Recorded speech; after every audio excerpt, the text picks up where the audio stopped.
Emmanuel, which is translated God with us. Unsa may pasabot ani, how powerful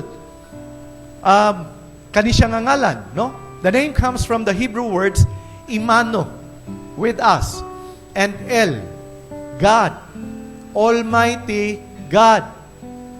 Dili ba na gahatag og comfort sa ato?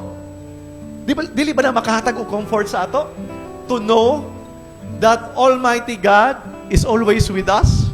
Whatever you're doing, asa man ka, know that God is with you.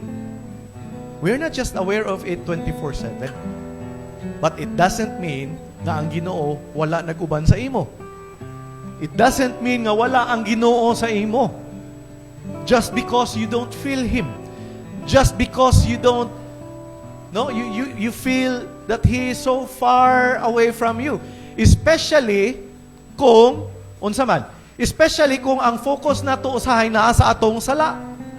Kung ang focus mo nato naa sa atong failures, naa sa atong mga mistakes, usahay ang feeling nato layo kaayo ang Ginoo sa ato. Pero ang pulong sa Dios nag-ingon that God is never far from us. In fact, nag-ingon ang pulong sa Ginoo, He is with us.